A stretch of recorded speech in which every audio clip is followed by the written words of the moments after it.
This week on Africa Weekly, we go to Egypt, where democratic hopes have given way to a spiralling crackdown on freedoms. We meet a South Sudanese rapper determined to spread his own message, no matter the consequences. And finally, we visit the island of Ukerewe in Tanzania, which has become a refuge for people with albinism. But first, a summary of the stories that made the headlines this week. Pistorius, please rise. The end of the road for Oscar Pistorius. The former Paralympian athlete has been sentenced to 6 years in prison for murdering his girlfriend Riva Steenkamp 3 years ago.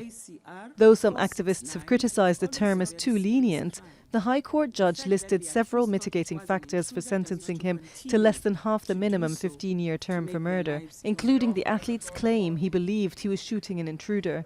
Pistorius' lawyers said he would not appeal over the term. Protesters blocked roads in Zimbabwe on Wednesday as part of a widespread strike over the government's failure to pay civil servants' salaries, a currency shortage, import restrictions and multiple police roadblocks reportedly extorting cash from motorists. Under Mugabe's authoritarian rule, protests and strikes have been rare, with the last similar protests in 1998 when riots erupted over the price of bread. Hundreds of protesters set fire to a police station where 3 men, including a rights lawyer, were held after being abducted and eventually killed. The bodies of lawyer Willy Kimani, who had criticised police abuse, as well as his client Josephat Mwenda and driver Joseph Mwiruri, were found on Friday wrapped in sacks and dumped in a river. Kenya's police force has been accused in the past of running hit squads targeting those investigating allegations of police rights abuses, including human rights activists and lawyers. 4 police officers who had been based at the station are in custody. Indian Prime Minister Narendra Modi met with South African President Jacob Zuma on Friday on the second leg of an African tour aimed at boosting ties in the region. Rival China already has a strong presence in Africa, with over $200 billion of trade conducted last year alone. But India is gaining ground thanks to private entrepreneurs with a keen interest in the continent's burgeoning energy sector. Modi's itinerary also includes visits to Mozambique, Tanzania and Kenya. Residents of the predominantly Muslim city of Kano celebrated the end of the holy month of Ramadan with the traditional Durbar festival, a carnival of horse riding and displays led by the Emir, the spiritual and traditional leader of the commercial city. The Durbar procession showcases the rich culture of the Hausa ethnic group, which is rooted in Islamic tradition.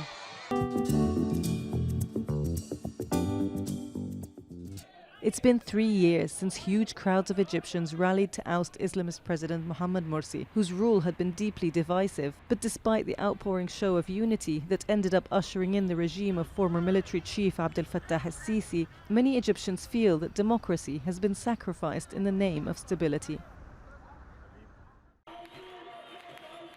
On June 30th, 2013, millions of Egyptians took to the streets of Cairo to demand the fall of Islamist President Mohamed Morsi.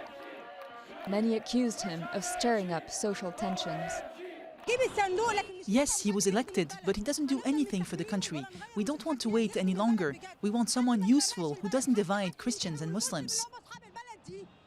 On July 3rd, the army intervened and ousted the president. But 3 years on, many are dissatisfied with the government of Morsi's successor, General Abdel Fattah al-Sisi. On the 3rd of July 2013, we established a clear roadmap for the creation of a constitution, to achieve national reconciliation and to set up a democratic regime. But we've noted serious setbacks on all these fronts. Sisi, who was elected in 2014, has been leading a brutal crackdown on Morsi's Islamist supporters. Hundreds were killed and thousands arrested. And protests are now forbidden unless authorized by police. Many people have lost hope because the 30th of June and the 3rd of July have not restored democracy or led to the creation of a civil government. President Sisi counts too much on his military advisors and still behaves like a military commander.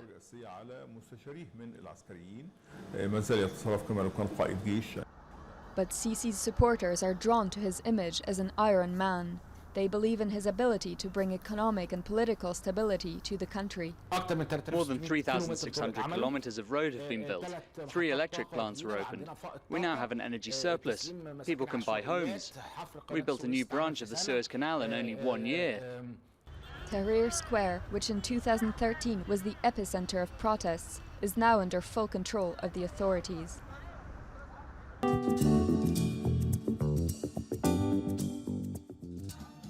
Lual Dawal has been rapping in Juba since South Sudan's independence. He's made a number of hit songs so far, some of which have been banned from the radio due to their controversial topics, from corruption to the country's 2.5-year conflict.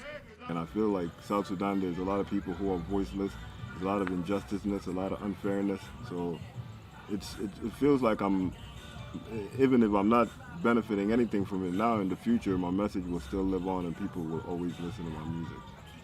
Recently, soldiers stormed a venue to stop his performance, yet he went on to perform the following night. Another night, his fans had to smuggle him out to avoid arrest. They would have to kill me in order for me to stop speaking facts, and that's basically all that I'm saying. And I'm just gonna be me, and I'm not gonna change because of a gun or anything, because at the end of the day you only live once and you can't live like a coward. But faced both with poverty and intimidation, Lual continues to rap. As South Sudan marks 5 years of independence in July, he'll be working on his new album, collaborating with performers and producers from different ethnicities to bring a message of unity in this deeply divided country.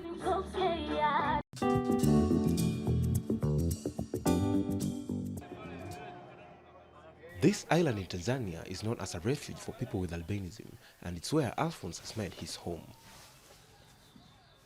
Like all albinos, Alphonse has a very poor eyesight and is vulnerable to skin cancer, but that's not the only threat. The truth is, we the people living with albinism on the island are safe because the police force have ensured the island's security is very tight.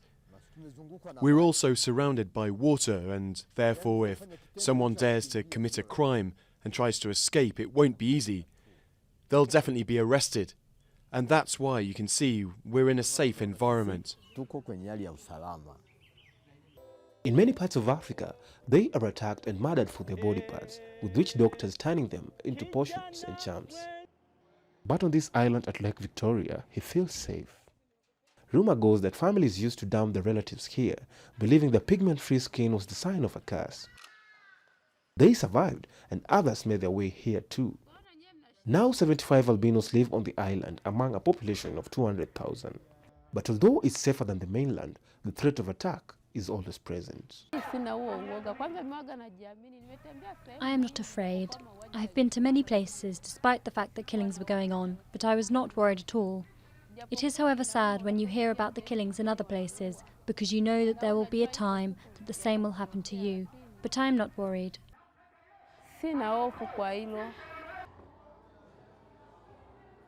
In Malawi and Tanzania, hundreds of albinos have been murdered or attacked and their bodies dismembered. Aid agencies worry about the island's safety and ask whether the albinos have simply been abandoned and ignored. I think the idea of a safe haven is a fallacy. Like historically, there was kind of myths around the fact that people were basically dumped here, like they were brought here. But even last night, I was with someone who told me about an attempt on his life here on the island as well. So. Yeah, I don't know. I think there's obviously like the romanticism of like an island population, which is somewhat detached from the mainland as well. For now at least, the albinos of Ukerewe can safely walk outside, work and interact with the local community. Yet the stigma and the fear of future attacks still exists.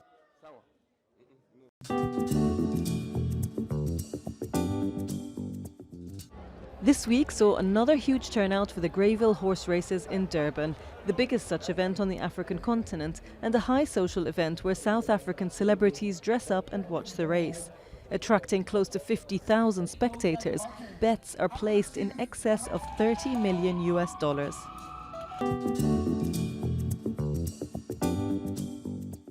Next week, we'll take you to meet the Malagasy slam poet using her words to help young, vulnerable women. That's all from us at Africa Weekly. Until next week.